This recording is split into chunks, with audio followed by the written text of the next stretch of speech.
This is an interview with Mrs. Phyllis Nahman by Saul Shecter of Greenfield Community College on July 9th, 1980 at the Nahman Residence, 46 Madison Circle, Greenfield, on the Jewish community of Greenfield. Phyllis, why don't we start off with your telling us about your early childhood here in the Greenfield area? Okay.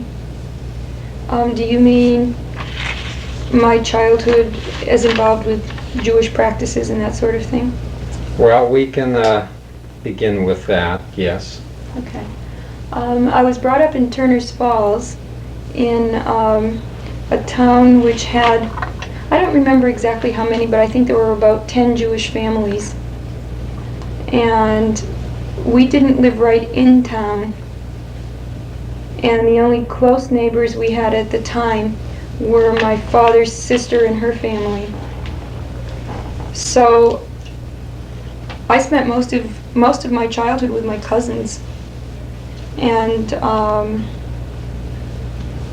we celebrated all the holidays together, and walked down to the synagogue together, and had a nice close relationship with them. You mentioned the synagogue. Was there a synagogue in Turner's Falls, or was this the yes. Greenfield synagogue? No, there's a lovely little shul in Turner's. It was a German church before it became the synagogue. Then it was used for a synagogue, and now of all things it's an apartment building. When the Jewish community in Turner's dwindled, as young people grew up, they moved away, and there were just a few families left in it. They couldn't get a minyan.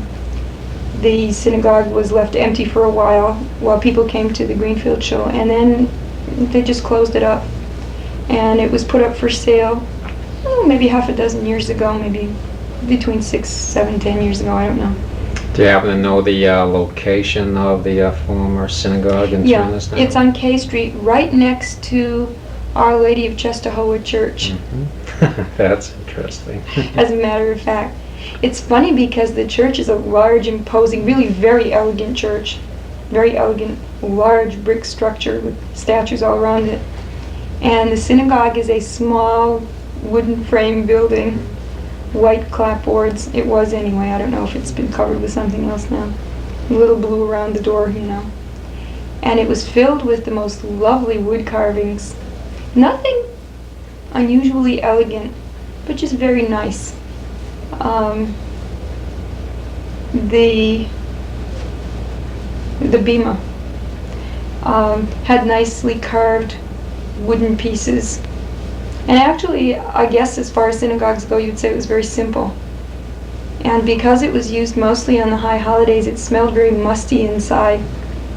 But there was something very special about that musty smell, and I miss it. What years are we talking about now, Phyllis, roughly? Okay, I was born in 1942, and the synagogue in Turner's closed, like I say, about, I would round it off to about 10 years ago, 1970. The synagogue was no longer in use. I think they stopped using it in about 1958, no, wait a minute. No, because when Archie came here in 1962, we still used it for the holidays. We went there a couple of years for the high holidays. But we wanted to get married in that show. I wanted to get married in that show. And it was just very difficult. The place was really it was not kept up very well. And we would have to clean it from top to bottom, and it would be very difficult to fit very many people, although we didn't need a place for very many people. We got talked into doing this and getting married in Greenfield, and I'm sorry now, because I would have liked. You are. Yeah, I would have. That was a very special place. When I was a child, we went there for the high holidays, and isn't this terrible? What holidays after the high holidays? Oh, I know, Simchas Torah. There was always a Simchas Torah party, always, and it was very, very nice. The older folks, Julius Blasberg and my parents, and people who were older than them, would eat herring and tell stories. And my mother always baked a marvelous cake, a very pretty blue and white cake with stars and flags and all that sort of stuff on it. And the kids played together. This was downstairs. And it was very, very nice. I have nice warm memories of that. I also have nice warm memories of sitting out in the entry hall of the synagogue especially during Yom Kippur when none of the adults were eating, and eating the chali and honey cake that my mother had sneaked in for us kids because she knew we would never last without it. How did the grown-ups view this, if any of the grown-ups did see you? Nobody ever saw us. We were very careful. But I think if they had seen us, they probably wouldn't have cared because we were children after all. Now, as you were growing up, in your, say, early teen years, what would you say was the Jewish population in Turners Falls? Again, I think it was basically those 10 families, but as other kids too became teenagers and then went to high school and went off to school, that was it. The numbers just dwindled. People started coming to Greenfield because we didn't have a rabbi in Turners, and there was a regular rabbi in Greenfield and all the time, permanent sort of position. We had to hire a chazan for the high holidays, and somebody had to put him up in their house, and there was a whole thing about that. And people started saying, we might as well go to Greenfield. And as soon as one family decided to go to Greenfield, there weren't enough people for a minyan. That was it. And occasionally people got imported. Someone invited relatives just so there would be a minyan. Or something happened like Archie came to live in Turners. But that just wasn't enough. There were never enough people. So there were a handful of Jews in Turners Falls. And how did you view this growing up in Turners as being a member of a minority with very few numbers? How were your relations with the rest of the community? Did you feel self-conscious, for example, in relation to the rest of the community? Mm-hmm. Were there any problems? Okay, well, the answer to that is kind of long. Because first of all, yes, I felt self-conscious. Because most of the time, I had two brothers in school at the same time I was in school, but they were older than I. My cousin who was older than I. Stephen and Tony Blasberg, who were older than I. Stephen was just a year or two older, but still older. So that as we moved from one elementary school, the kindergarten was in one building, the elementary school was someplace else, junior high and then high school, or a variety of elementary schools. Often I was the only Jew in the school, or one of two Jews in the school. And I felt self-conscious. I felt very self-conscious. When I was out for the high holidays, none of the kids understood it, and back then the teachers never asked about it. They didn't understand it either. Many of our teachers in those days were Irish and very Catholic, and there was a lot of reference to Catholicism and prayers and the kinds of things the other kids did. And I felt very left out. I felt very self-conscious. On the other hand, a lot of the time I felt very comfortable because my family had been in business in this town for quite a while and had built up friendships with a lot of the non-Jewish people, as well as the Jewish people. But because, as my dad says, he had to make a living from working with these people, and because he and my mother just sort of liked people, they had built some warm, friendly relationships. And many of the kids that I met in school had parents that knew my parents. And that aspect of my life as a kid was really comfortable. Something that's marginally related to this question, but it's something I forgot to tell you before, is that on the high holidays we lived about a mile and a half out of town. And on the high holidays in those days, no one drove. We walked. So we walked to shul all the time.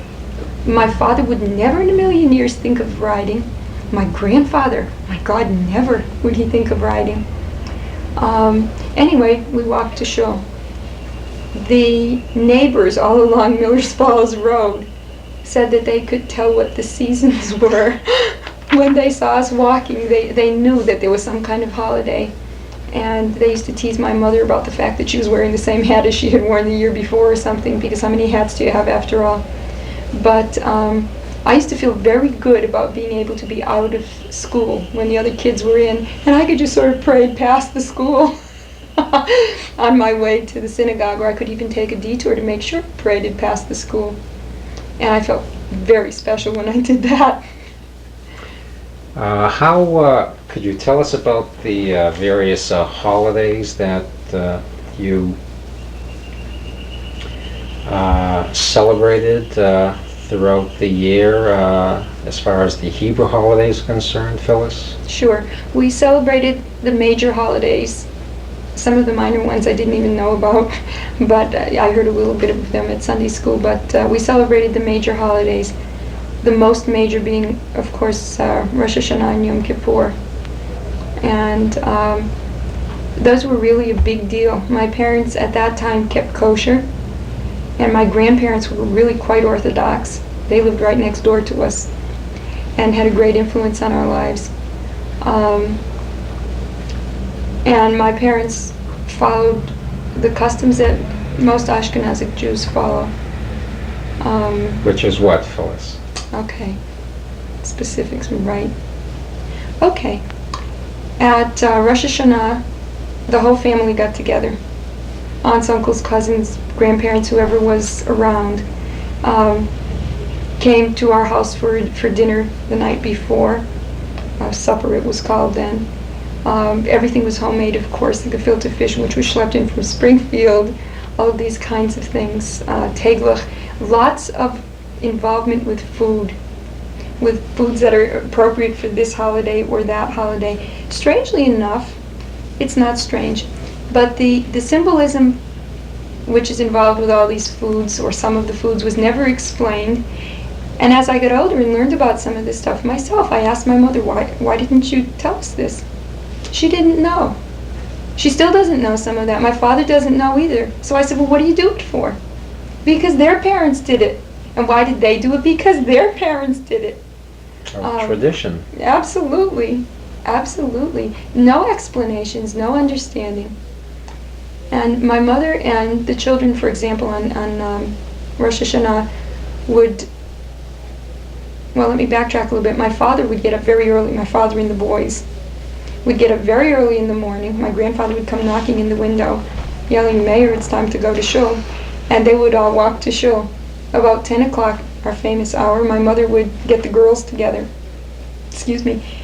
And when I was really little, I remember being pushed in a wicker stroller that mile and a half down to shul. I also remember very clearly that tucked under the blankets, which were there just in case it got cool, were those little bags of teglach and honey cake and buttered homemade chali. We came back at noontime to eat. The men didn't come back at noontime to eat. They waited until shul broke in the middle afternoon.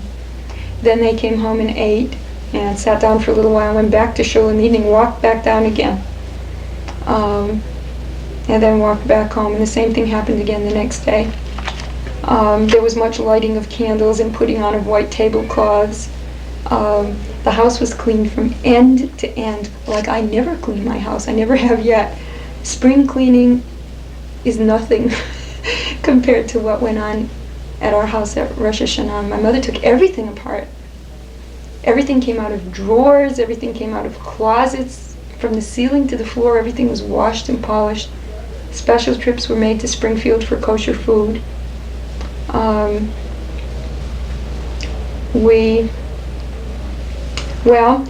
Yom Kippur, as I said, the adults, of course, didn't eat, but children were allowed to eat. And I zealously hung on to that privilege, probably long after I should have. And I think was allowed to sort of get away with eating when other people weren't, because I was a girl, and it's okay for girls to do those kinds of things. I mentioned Simchas Torah and the party that we always had at the temple, the little show. I also remember that we always had parades with little paper flags. Not the sort of ornate paper flags the kids get now, but very plain blue and white flags like the flag of Israel. And I always felt dumb walking around waving that paper flag, and all the other kids felt dumb. But now I remember it as a nice, a nice memory. I guess those are the only holidays that the whole community got together for. This business, for example, of a community Seder that a lot of communities have today, there was no such thing. Families did their own. And that was the other big holiday in our year.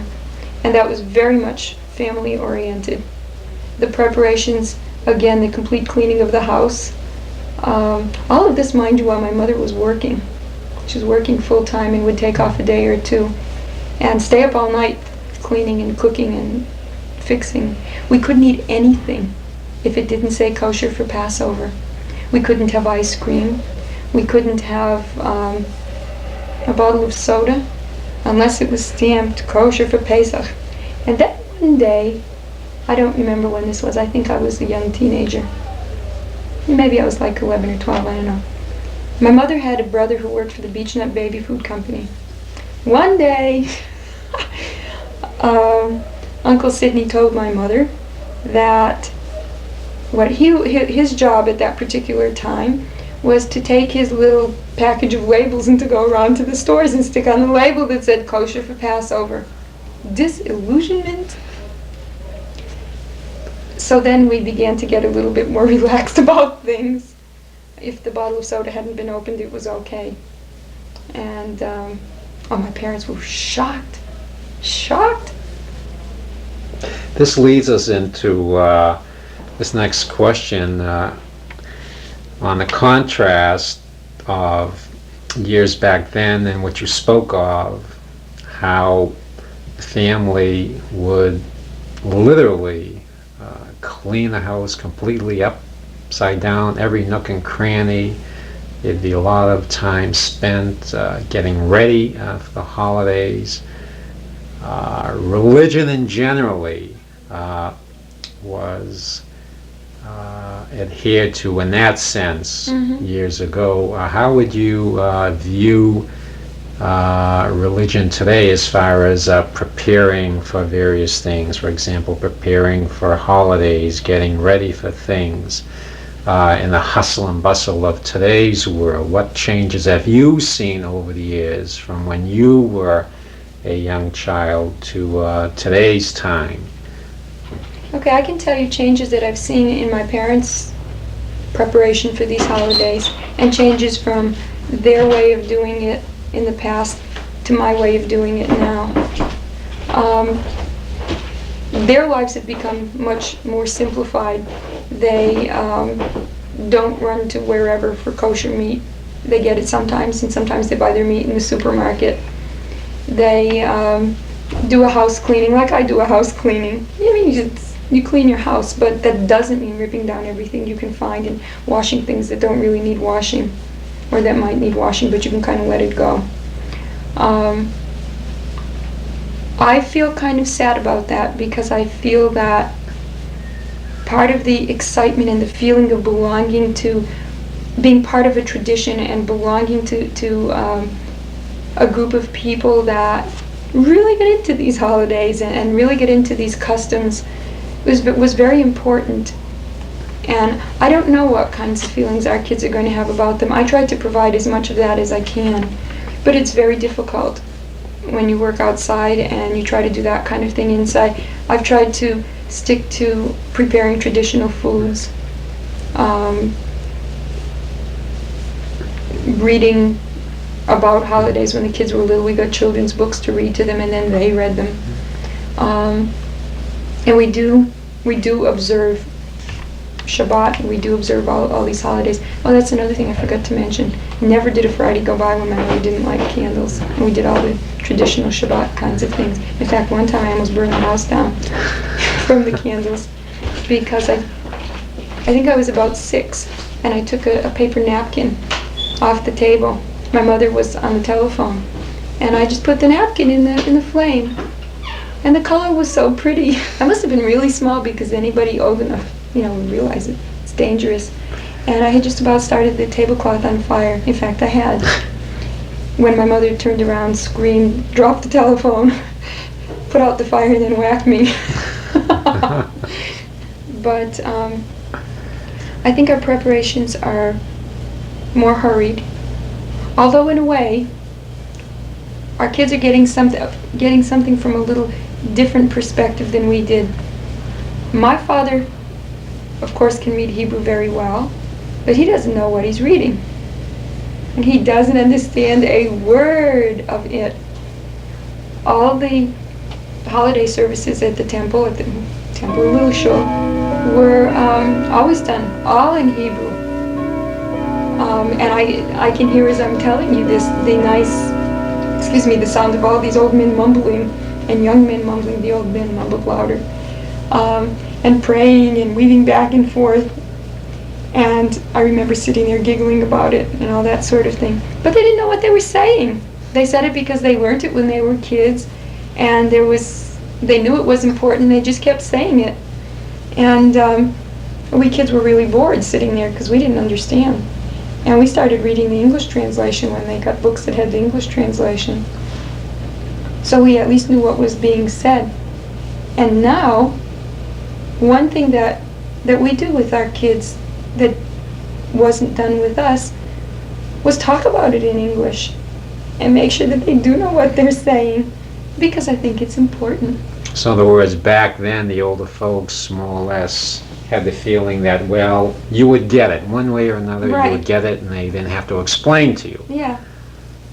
Although they didn't get it either. They got the feeling, and I guess that there's a point to be made for just the kind of emotional involvement that one gets with something traditional like this, and the being with other people who are doing the same thing and knowing that these prayers have been said for centuries. There's a kind of emotional involvement that might even be more valuable than knowing what you're saying. But I kind of like to know what I'm saying. And I think that our kids now know what they're saying, and I think that's important. I think it adds an extra dimension. Maybe it subtracts a bit from that emotional involvement, I don't know. Did you, where did you go to Hebrew school, Phyllis? Oh, I didn't. You didn't? No, girls didn't have to. Oh. And because you are very knowledgeable in Hebrew and about Hebrew history and literature and so forth and so on. Well, I'm not very, but what I have picked up, I've picked up on my own. My parents sent me to Israel when I was 16 for the summer. They had gone a couple of years before. My mother had won a trip through Hadassah, and they were very, very impressed and wanted their children to go. And as it turned out, over the years, I was the only one who was interested in going. In fact, the real reason that they sent, one of the very important reasons they sent me, was that I was 16, I was dating a Catholic boy, and I was madly in love. And my parents thought, how nice, we will remove this child from the situation and maybe get her more involved with Judaism. And when they sent me with the Young Judea group, I protested very loudly, not wanting to be away from my high school friends and my dearly beloved Catholic boyfriend. And that trip really gave me a whole new perspective on life. And I picked up some bits of Hebrew. Being with the Young Judea group, when I wasn't really a member of it, made me feel a little stupid, because the other kids had gone to Young Judea, had learned some Hebrew, knew songs and dances and history of culture, whatever, and I knew nothing. But I got very interested and learned a lot. So when I came home, I asked my mother if I could have Hebrew lessons. I can't tell you how overjoyed the woman was. I still had the Catholic boyfriend, but she thought anything that would take up my time and keep me away from him would be fine. And Mrs. Lapidus, Bella Lapidus, was my tutor for quite a while. And I really got into studying Hebrew. I enjoyed it. Bella was a very good teacher. For example, what did she teach you, Phyllis? Well, what areas? We stayed away from prayers and things. She taught me conversational Hebrew. Actually, we did more reading than conversing. But we did, every class we did some conversing as well. And I really thoroughly enjoyed it. It was a bit of a problem forever getting back and forth from Turner's to Greenfield. And there was nobody else to speak Hebrew to, so I kind of petered out after a while. But the interest that got sparked that summer has remained sparked. It has grown. Your brothers, Phyllis, did they go to Hebrew school? Yes, they did. They did. And where was this? They came to Greenfield. My parents brought them to Greenfield. I think it was 2 or 3 times a week. We all went to Sunday school. We definitely all went to Sunday school. And the Sunday school teachers were parents who volunteered to teach. And some of them knew it and some of them didn't know, so we got a very uneven kind of education, but at least we were together with other Jewish kids. And when you got together with other Jewish kids on Sunday, roughly speaking again, how many would you say were there of you? How many young Jewish kids were there from Turner's and Greenfield? In my age group, there were either 5 or 6. 5 to 6. Yeah, and that was a large resounding group. number. One of the larger groups, in fact. There were, let me see, Arnold and Ivan most. Maybe there were more. There were Arnold and Ivan. There was Howie Myers. No, there weren't more. Carol Pashkas. And me. That leaves us with 5.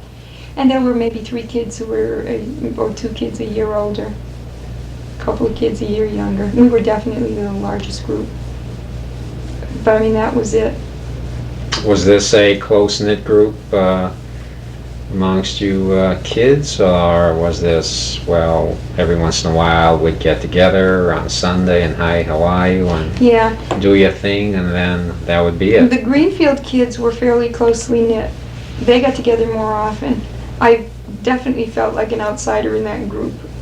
You were an outsider from Turner's and Greenfield. I felt like it, yeah. They socialized. The kids went to the same schools and that sort of thing. Regular school, public school. And I didn't. And I almost felt more of an outsider there than I did with the non-Jewish kids in Turner's. I really didn't like going to Sunday school. Individually, I liked some of the kids. Although my mother was forever telling me that when it was time to go to parties and dances and all that sort of thing, that I should ask either Arnold or Ivan or one or Howie, none of whom I liked, and none of whom liked me. So it was very I can present strange. the problem Yeah. at times. Yeah. But my parents were always very, I was thinking of the word cooperative, but that's not appropriate. They were always trying to encourage me to go places and meet Jewish kids. I think they were very, very much aware of the fact that we were a minority, that there were very few Jewish kids, and it's just like you don't ever want to date anybody in your own class in school. They all look like drips, you need somebody from another school or the next class. And it was the same way with the group of us here. And one thing that the parents here did was to get some kind of youth group started. It was never a USY or Young Judea, but it was the youth group. And we got together very frequently, and mostly it was, I think all we ever did was revise the bylaws. Arnold and Ivan were always the president and vice president, and they were very big on revising bylaws. And somebody's mother would bake cookies and we'd eat. But our parents schlepped us around to dances, and I don't remember what else they were called, confabs or some silly thing, in Springfield and in Holyoke and in Vermont. And they really kind of pushed us into this. And at the time we all hated it. Every single one of us hated it. And we were very uncomfortable. But now that my kids are getting old enough to be in somewhat the same position, I can understand where the parents were coming from. So a while ago you mentioned your grandparents and how great an influence they had on you. Can you tell us something about your grandparents, what you remember of them, and why they were such a great influence on you? Okay. My father's parents lived next door to us. My grandfather was in business with my father. And my grandmother was really the strong member of that family. And because they were ever present,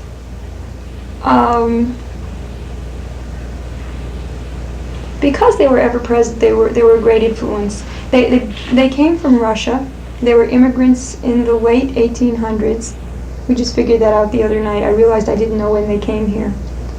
And I remember sitting for what then seemed like hours and what now seems like much too short a time, listening to my grandmother tell stories about life in Russia and her trip over on the boat.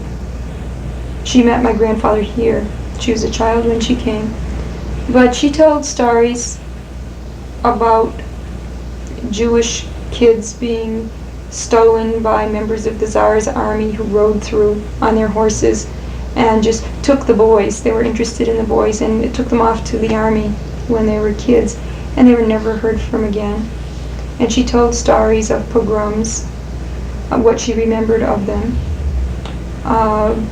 She told all the ugly things about living in Russia as a young Jewish girl. But she also told some things that were very pleasant. She remembers the countryside, and she loved the countryside. And she had a lot of nice feelings for the other Jewish people in the town where she lived. So I listened to those stories. Most people in the family were too busy trying to earn a living to sit and listen. And she wanted an ear. And here was this kid who would sit still for a little while. So I listened. But then I would get itchy, I wanted to go play. And I left. And I'm so sorry now, because now I can't ask her all the things I would like to ask her. And in those days, nobody was tape recording, doing oral histories. And I really wish that I could have gotten some of her stories on tape, because they were fascinating. Do you remember anything she said about the trip over here Yes. as an immigrant? Yes. Could you tell us a little about that? Sure, because that made a great impression upon me. I think my introduction to real Jewish history came from my grandmother, because she made it very much alive. She told me about coming over on a large ship down in, what do you call it, the hold? She was in the box, steerage, whatever. Steerage, right. Yeah, she wasn't a first class passenger by any means. Her family was very, very poor. I don't remember how she got here. I think some cousin or something sent money. And she remembered vividly being very, very sick. She said it was smelly and dark down in that hold, and that the food was dreadful when there was any. It was the kind of stuff they used to eat in Russia, boiled cabbage soup and rotten potatoes. The kind of stuff we've all read about, that's what they ate. And she was violently ill. Violently. She remembered that like 70 years later, 60 years later, she told me how violently ill she was, and that she thought she was going to die. And in fact couldn't eat for some days. I've forgotten how long she said they were. It was a long trip, very long trip. Then when she came to this country, I might have these details mixed up a little bit. My father might be able to straighten them out for you. But when she came to this country, she lived, I think it was in Chelsea, and worked in, first she did housekeeping for someone who was really rather cruel to her. Floor scrubbing and that sort of thing. The dirty, lousy, miserable work. And then she rolled cigarettes in a cigarette factory, or cigars or something like that. I think it was cigarettes. And she alone earned and saved enough money to bring the rest of her family over, brothers and whatever, cousins, a number of them. And I'm trying to remember, I definitely have holes there. I have to listen to my father's stories to remember how she ended up in Turner's Falls. Well, my grandfather came here, but I think they met in either in Worcester or in Chelsea. Somehow they ended up in Worcester. I think she met him in Worcester, and they came here to live. And I'm not sure what my grandfather did for a while. I think he did peddling. He had a horse and buggy, and he peddled rags. He bought people's rags and sold them. And then he was quite ill for a while. My grandmother was a sickly kind of woman, a very large, strong-looking woman, and I think she was sickly only because of the tremendous amount of work she did. She worked like an ox. Always did. And just being with people like that colored my life and colored all of our lives. They definitely were people who were very hard workers, but they felt that it was important to put aside some time for studying. Neither one of them was a scholar. My grandmother never learned to read or write, but my grandfather could recite the Hebrew prayers like everyone else. They sacrificed a great deal to send my father, their only son, to Hebrew school because you had to pay in those days, and if you couldn't pay, you got thrown out. And he did get thrown out because they couldn't pay. It was something like a lousy $6, and then he wasn't going to be able to get bar mitzvah. Well, I won't go into that a whole lot. You can ask him about it. But we knew about all these stories as kids, and my grandmother told us, and my father did occasionally, although not too much. He was busy working. And they struggled very hard to hang on to their Jewish identity. It was very important to them. They were probably, well, a handful, really, of Jews out in this area then. Yeah, I think when they came, there probably weren't any. So they were pathfinders. They were sort of, yes.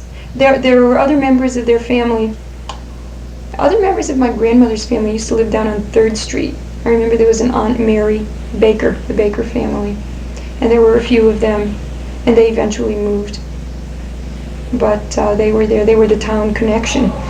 You know, when we could only walk on high holidays, and my grandmother got a little too old to schlep up and down the hill because it was a big hill, she would walk down just before the holiday began, or as she got older, she'd have my father drive her down before the sun set on Erev Rosh Hashanah, and she'd stay with her sister in Turner's Falls. Nevertheless, there was not a kind of,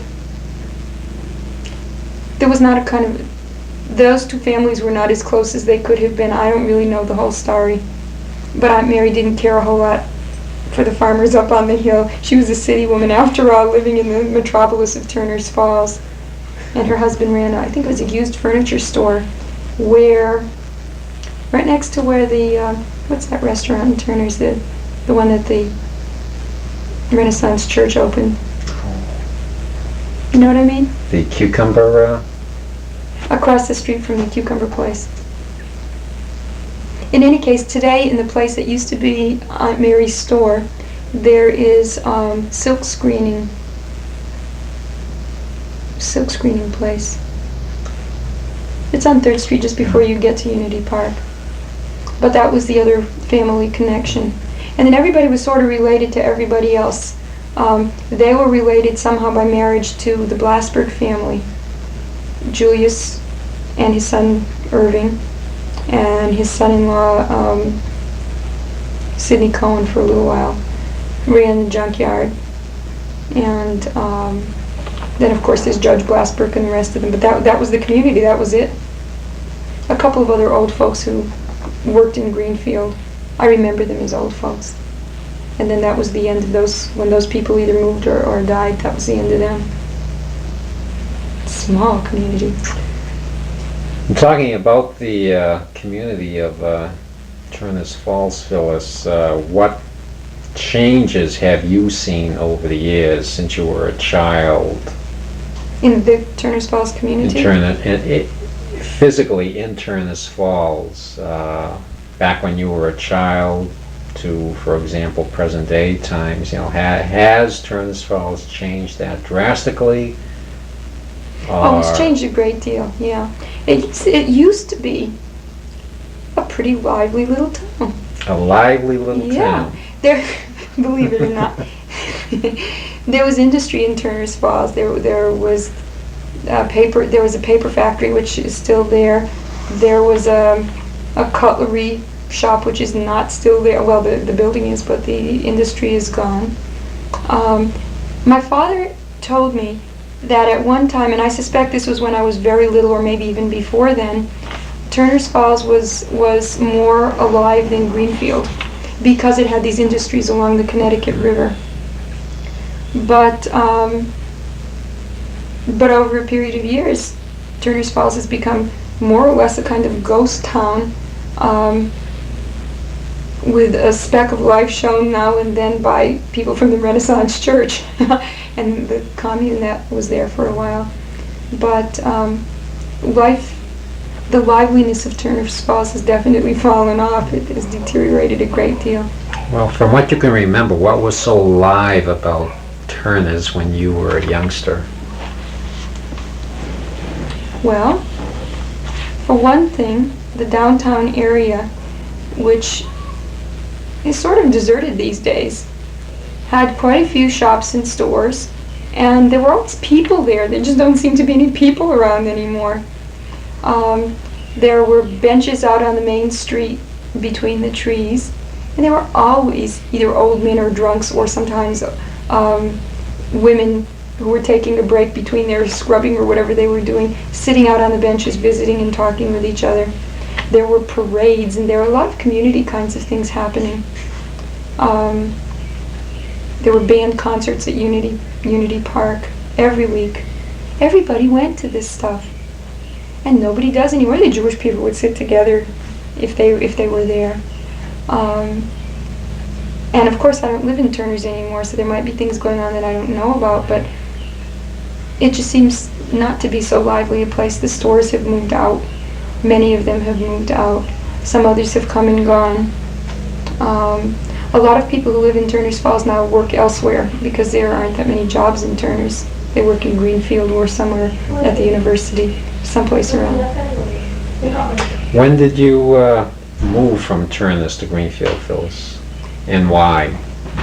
Well, I left to live at UMass for a couple of years in 1960. And I lived at UMass for a couple of years, and then got married in what officially was my junior year, although it was my senior year because I had gone during the summer. There was nothing to do in Turners by then, and I might as well go to school. So Archie and I moved to Greenfield in 1963.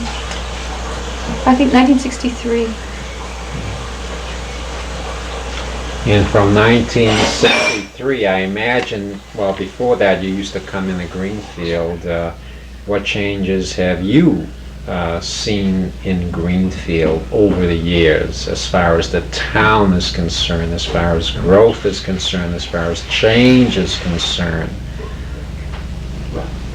Well, I've seen Greenfield grow in the years since we've been here. There was no such thing as a high-rise building. In fact, we used to live in the building that stood where the high-rise is now. It was a very old house that had been made into 4 apartments. It was a lovely old place. The town was quieter. There were not so many people in it. In fact, I remember as a child, our Friday night activity, our Friday night entertainment was to go for a ride from Turners to Greenfield and sit on the main street and watch the people go by. I told that to my kids last week, and they looked at me like I was crazy. I mean, who would sit in a car and watch people go by? But a lot of people did that. There were a lot of people parked on the main street where there were no parking meters, by the way, watching other people shopping, or just going window shopping and maybe getting an ice cream cone for a treat. We weren't into the kind of expensive entertainments that people have now. And the town has certainly grown, especially I think since GCC has come in. There are a lot of people who have come in who were not here before. And the town has had to accommodate people with housing. I like Greenfield very much. I liked it, I think, a little bit more when it was quieter. I realized that we have to have industry, we have to have something to keep people alive here, and maybe my liking it when it was quieter is a romantic kind of thing rather than a practical consideration. But the traffic in downtown Greenfield now is horrendous. I mean, it takes forever to get down the main street, and it didn't used to be like that. Families didn't have 2 or 3 cars. And So you really like the small town atmosphere? very much. Very much. Despite the fact that it was extremely limiting for a Jewish person, still I liked that small town atmosphere. I don't know if that's something I caught from my parents, because they like living in a small town very much. And maybe their joy at living in a small town and their contentment living in a small town sort of rubbed off a bit. How about your public school years, Phyllis? And this, of course, would involve you going to a school which would be small in size, I gather, since it would be from a small town area. What about your public school years in Turner's, and then later on we'll get into your college years? Well, I really enjoyed going to school. It was fun. I always liked it. I was rather bored hanging around home. There was nobody to play with except my cousin. My brothers were always involved in working with my father. Even as little kids, they helped, so to speak.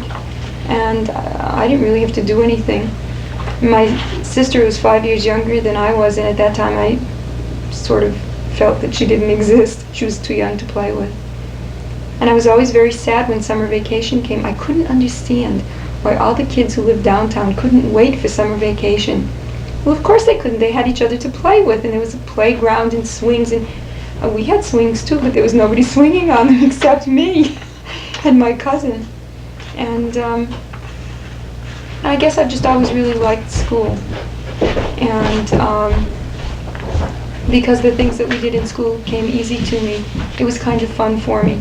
I never felt put down by school or anything, and I enjoyed school thoroughly. What subjects did you enjoy? I guess I liked them all. I just really enjoyed going to school. There were a couple of incidents that I didn't enjoy, and I'll tell you about them because they're what's different about the whole thing. One time when I was in first grade at Central Street School, we were out for recess, and the girls played on one side and the boys played on the other side, and the boys played marbles and the girls played hopscotch or jump rope, the traditional kind of stuff. One time during recess, I was standing in the corner. We had a square-shaped little playground. The girls got the small one, of course the boys got the big one. And just before we were about to go in, just before the bell rang, teachers were talking and they didn't see what was happening. One of the boys, this fellow who at the time I thought was absolutely the handsomest, most wonderful kid in the entire world, blonde, very Catholic, who talked a whole lot about going to catechism, thanks. About going to catechism classes and all that sort of thing, or doing whatever kids that age did. I think they went to catechism and were getting ready for First Communion, which was a big deal because everybody almost in the school was doing it. He came over. This is the kid who had been to my birthday parties and all that, and I thought he was my friend. Came over and looked at me with the utmost hatred. It is not a look I will forget because I have never seen it. I had never seen it before, and I have never seen it again. And sort of spit out at me, literally almost, "You killed Christ." And he really got into this, and the other kids came around, the other girls, because he was in the girls' playground, and they didn't say anything. Nobody came to my defense, and I just started to cry. Because I didn't know who Christ was, and I certainly hadn't killed anybody, and I tried to explain that I hadn't killed anybody. I thought this was somebody in town. I mean, my parents didn't talk about Jesus Christ, and I had no context for that. I didn't know about it, and I was really, really hurt. And I think I told one of the teachers, and she just sort of turned around and went in the other direction. And none of the other kids pointed a finger at me like he had. I mean, he came right at me with his finger. He scared me. This must have been a traumatic experience. It was. I went home to my parents and cried and said, who is Christ and why did he say I killed him? And as it turned out, and I found out later this was true, I guess I accepted what my parents said then, and later I questioned it. And still later I found out that what they said was true.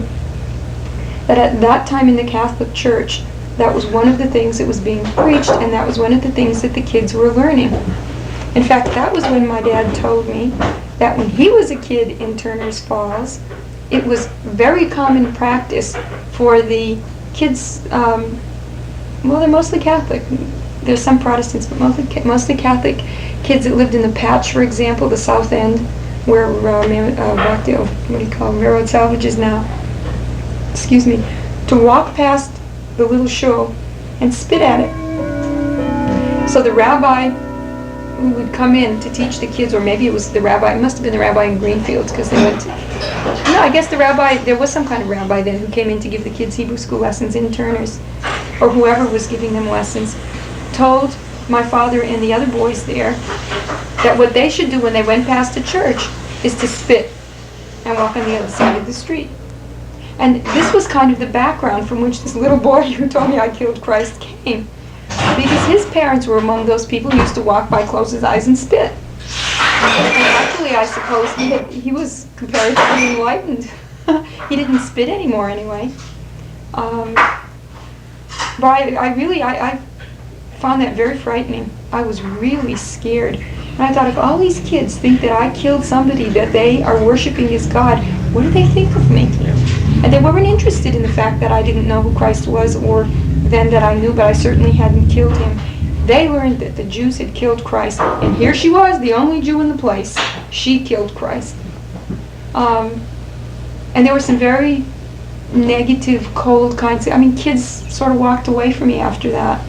It didn't last too long. But I reminded this kid about it when I saw him at a high school reunion, and he doesn't remember it. Well, to him it wasn't a traumatic experience. Right, but to you it was, of course, sure. Yeah. I was going to tell you about something else which was not as traumatic. Oh yeah, this has nothing to do with being Jewish, but it has something to do with growing up in a small town and the tenor of education at the time. When I got to 3rd grade, I had a teacher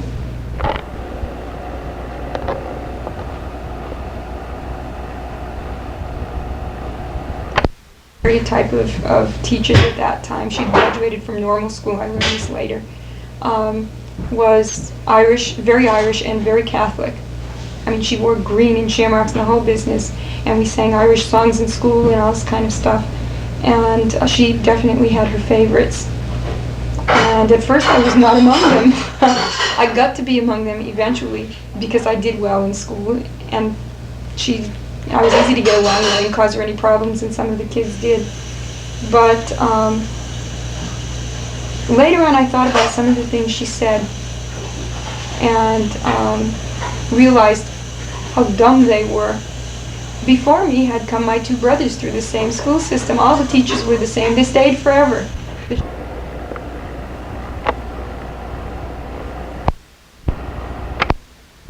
Was a good student, and he didn't make any trouble. He was fine. Okay. Then came Benny, and Benny was a horse of a different color. Benny did not enjoy school, did not learn easily, and was not encouraged by his teachers. Benny got from all these teachers, you're nothing like your brother Arnold. Why can't you be like Arnold? In fact, he got so much of it that by the time he was 15 years old, he had stopped going to school, because he got that every place he went, all the time. And when teachers could beat on kids, and although teachers could do that, the teachers in the 1st and 2nd grade didn't do that. But by the time we got to 3rd grade, and she had a ruler, and she used it regularly. She used it very regularly on my brother. And from the 3rd grade on, he had decided he was going to quit school. And when I came to her class, she took out her ruler the first day and banged it against her own hand and warned us about what she would do if. And she made a point of saying to me in front of the class, asking me in front of the class, whether I was like my brother Arnold or my brother Benny. And at the time, it didn't mean much, and I didn't say anything. I knew what Benny looked like in her eyes, and I figured that Arnold looked a little better, and if I said anything, it probably would have been Arnold, but I didn't say anything. I was terrified. But I realized later, just a couple of years later, what a terrible thing that was for her to say. And she didn't do it just to me, she did it to everybody. And this person who was later honored at her retirement as having contributed to the education of that sort of thing, probably ruined more kids than she helped. She's a wicked old bat. She still alive today? No. No? She died fairly recently, in fact. I don't know, maybe 3 or 4 years ago. And I didn't shed a tear. I just said, it's about time the old bat died. Because I realize now what she did, not just to my brother, but to many, many, many kids. She sort of had prejudgments as to whether you were going to be a good student or a bad student, depending upon your brother or sister that came before you, or where you lived, or whether your parents were Irish Catholic or not. And that influenced the way she taught. So she was prejudicial to begin with. To put it mildly. Yeah. Where did you go to college, Phyllis? I went to UMass. I was not going to. I think, I can't remember where else was it. I guess it was Boston University that I was accepted at first. I applied to schools in the state because I didn't want to go too far. I did like it around here after all. And I guess now that I look back on it, I guess I led a pretty sheltered life.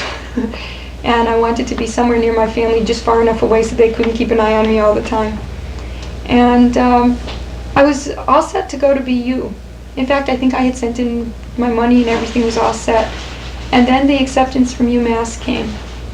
And I decided after I went to visit BU that I really would be much happier living at a small university, a small, more rural atmosphere than in a city.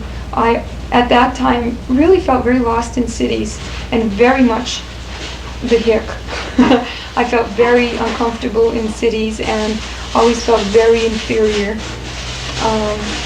to city people or to, sophisticated people.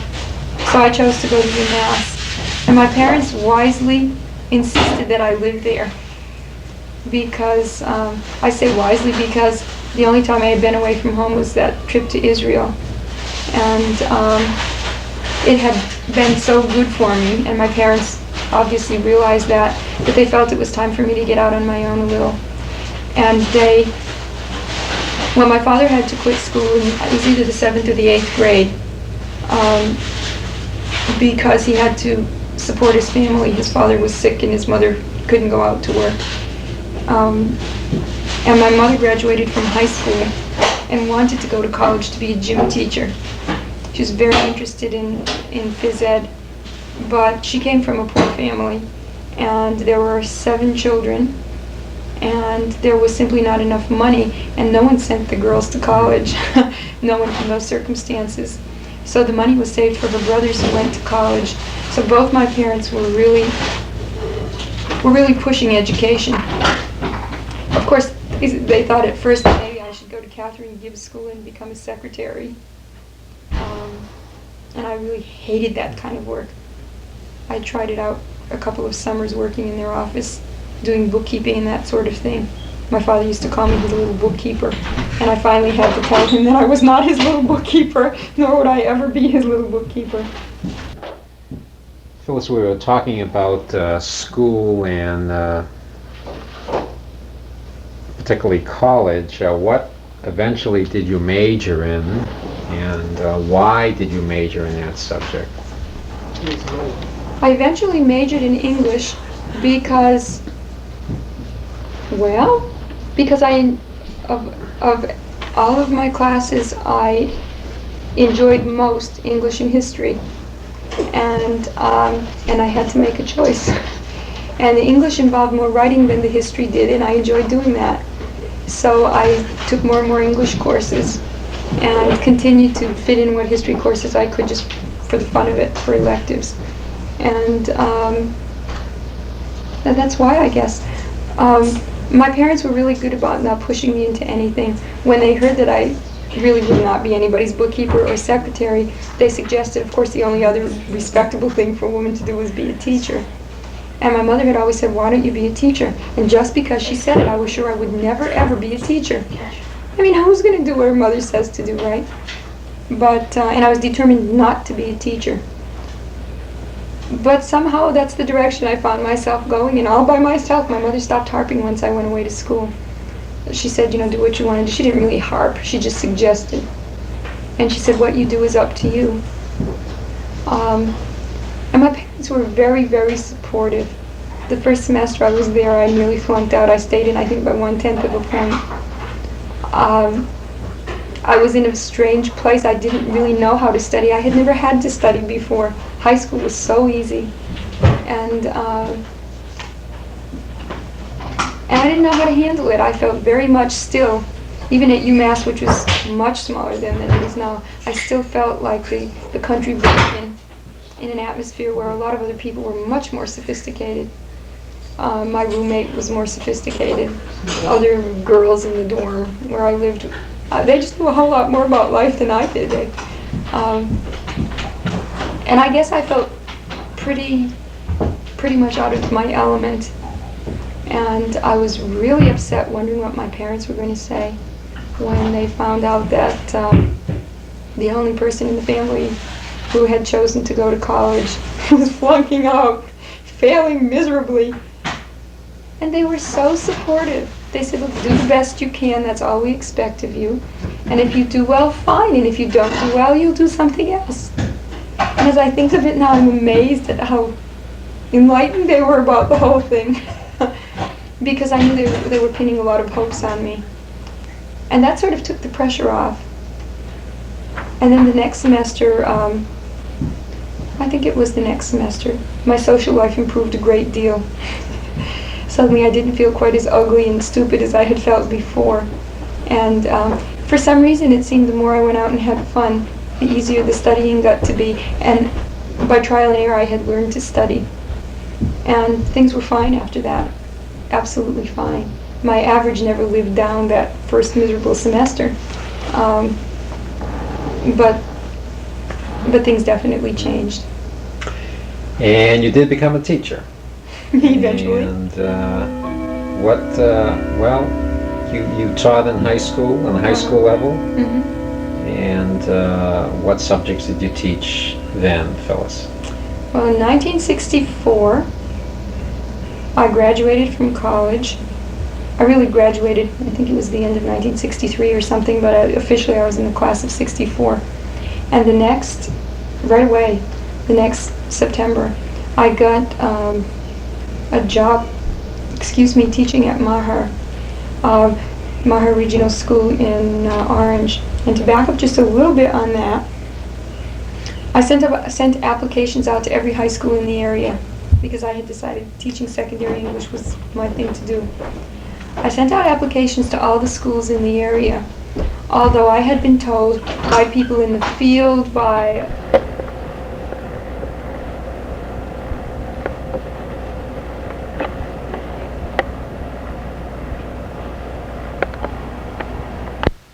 considered.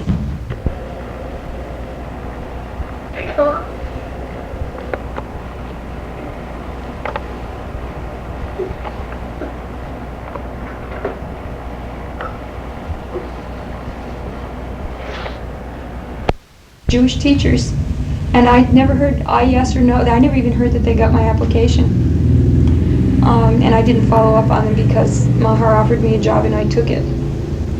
And I taught there for 2 years and 1 month. The 1 month of the third year was because I was pregnant, and although I was just newly pregnant and nobody could tell yet, one of the other teachers had seen me at the gynecologist's office and knew that I was pregnant. And she had mentioned it to somebody else, and at that time, a pregnant female was not welcome as a teacher. because I might have a bad influence on the girls, was what I was told. In the meantime, I was coming back after hours to give private tutoring to those students who were pregnant.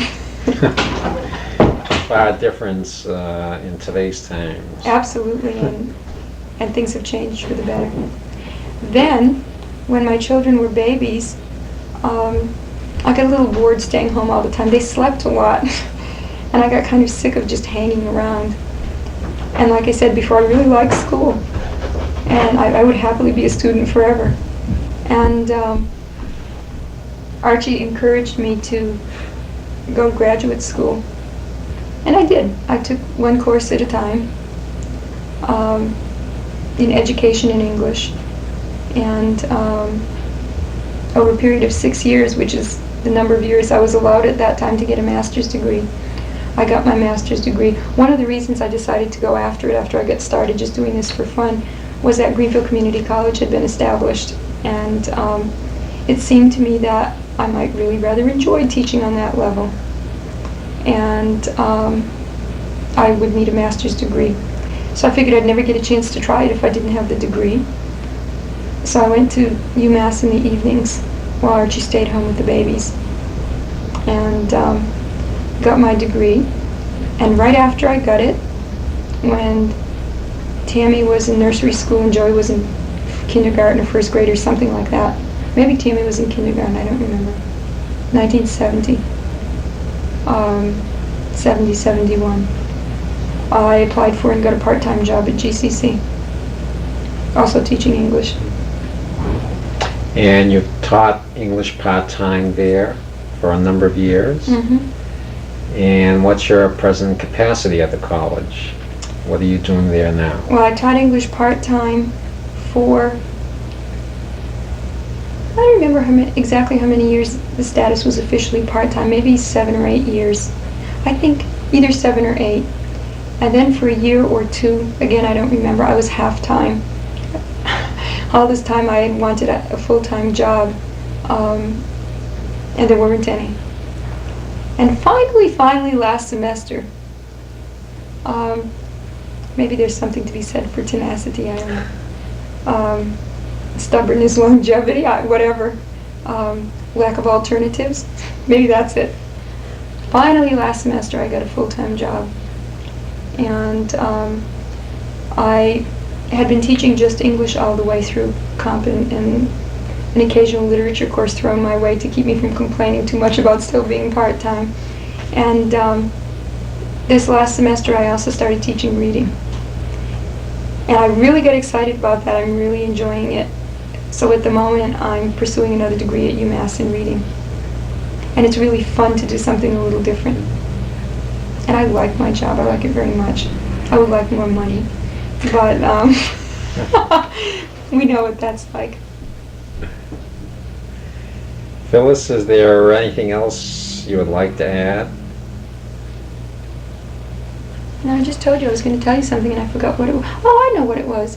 It had to do with being Jewish, growing up Jewish in a small town when other people were not Jewish.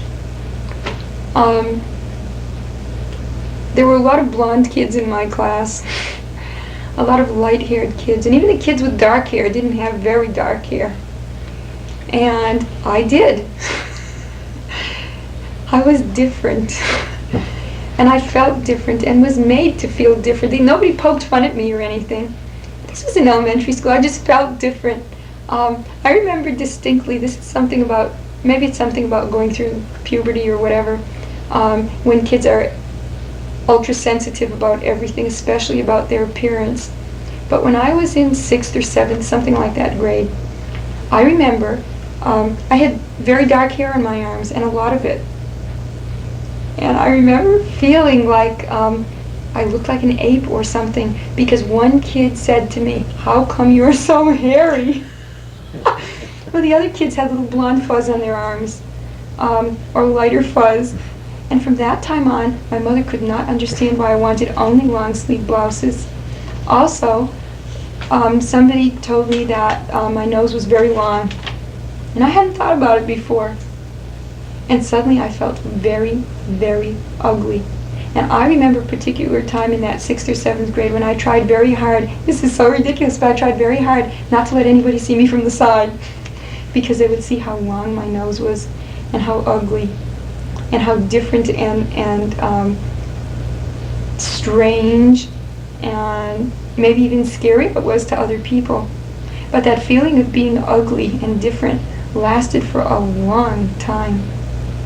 In high school, I felt more accepted and was very involved in the social life in high school.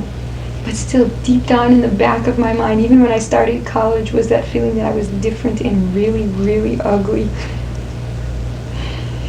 And I think that maybe the fact that we observed different customs from other people and that somebody had linked these physical characteristics to my being Jewish really made a big impression on me.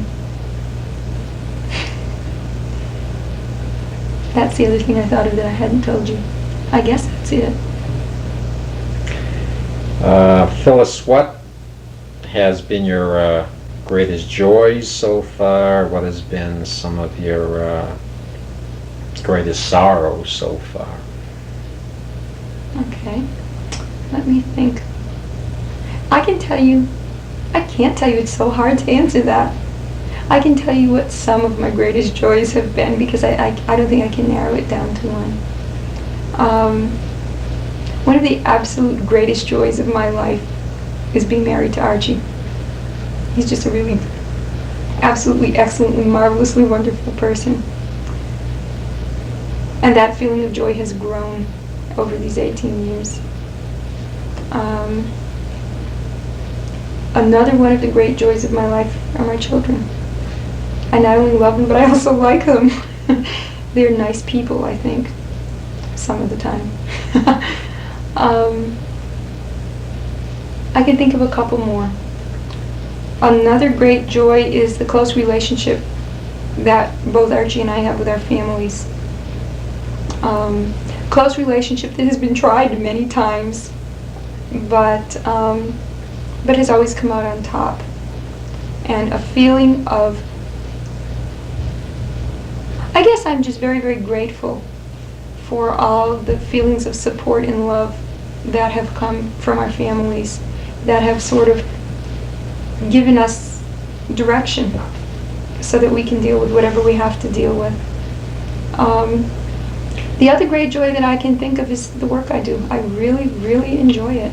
I would like a vacation from it occasionally, to get a little renewed so I don't feel like, oh hell, here we go again, so that I'm looking forward to it. But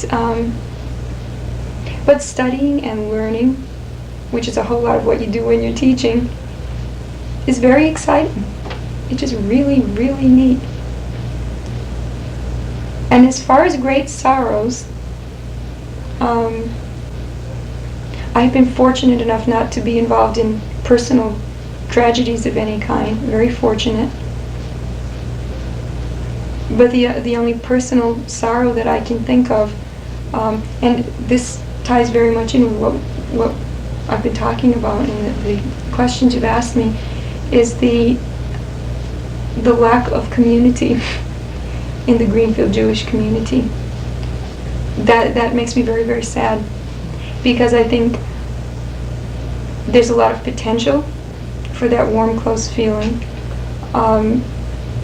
that I had as part of that community in Turner's, that Archie had in the various countries that he lived in as part of a Jewish community, that doesn't exist here. And that's a whole nother story. But I think I can honestly say that's about the greatest sorrows that I can think of.